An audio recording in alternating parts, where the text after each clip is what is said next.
What's up, everybody? The Recovery coming from the Great Ohio River today. Figured I'd give you some cool scenery. We're going to talk about why sex offenders are protected and addicts are punished today.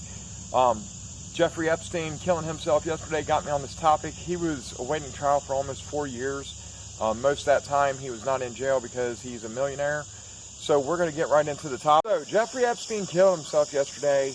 For those of you who don't know, Jeffrey Epstein was a multi-millionaire who was on house arrest while awaiting trial for like almost 4 years for trafficking teenage girls, underage teenage girls. He is friends with millionaires as high up as Donald Trump. He is pretty much known to have been running a brothel for his millionaire friends to have sex with underage women, and he should not have been out on bond. I think your bond should be in relation to your income level, because otherwise it is complete. Our system is completely set up for the rich to get away with their crimes, while the poor get convicted of crimes they cannot defend themselves against because they can't pay for an attorney. The public defenders are not real attorneys. I've only had one out of all my cases that actually was treated me like I was a real client. And shout out Barry Spaeth. Anyways, what I'm wanting to get on is, we're letting these guys get special treatment in prison. We're housing them in special prisons so they are protected and with only other sex offenders. Here in Ohio, there is a whole prison, over 2,000 men, called Madison, that has even a sex offender program there. While guys like my brother, who's in jail for more or less a drug-related charge, is getting out with no treatment, nothing, no chance, not even set up to go to a halfway house. We're paying for case managers for these guys in prison while they're not doing anything. I've called my brother's case manager at least 20 times since January, if not more, and have spoke to them once, and they've not done nothing to help my brother get into like a sober living or a halfway house. Meanwhile, while we're paying for a whole other prison to be ran just for sex offenders to be protected from other prison populations because they're horrible crimes.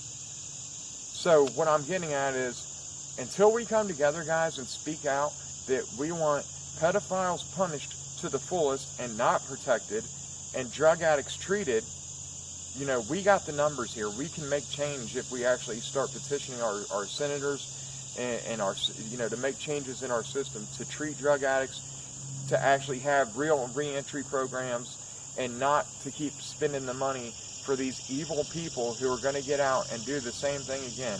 Yeah, most drug addicts do relapse. Most drug addicts, but they're not hurting someone and putting permanent scars on. I mean, they are hurting other people, but my point is, rape is rape. There's not, people do not normally come back from being that far gone that they can rape a little kid. They should be, if you want to re-release a sex offender, you should castrate them. But we definitely do not need to protect them either way in our prison system. Taxpayer money is going for whole special prisons to protect sex offenders, and that is crazy. While the drug epidemic is killing our youth and putting them in prison and making them, prison does not help someone. We don't have no real reentry, no real programs to better people. We're just warehousing people. And, guys, let's speak out and make change. That's my best message for today.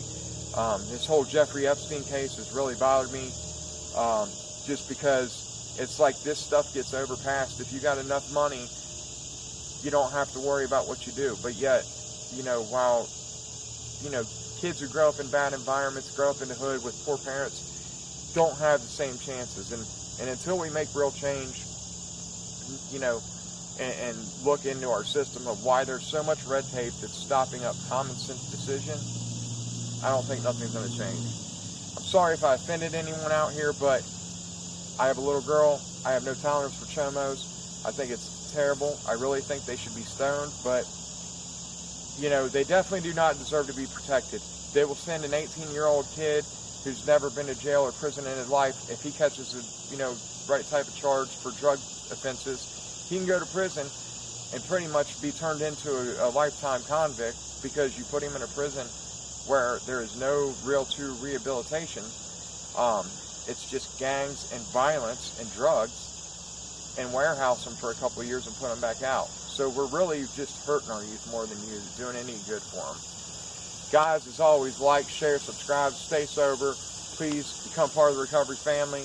Bye.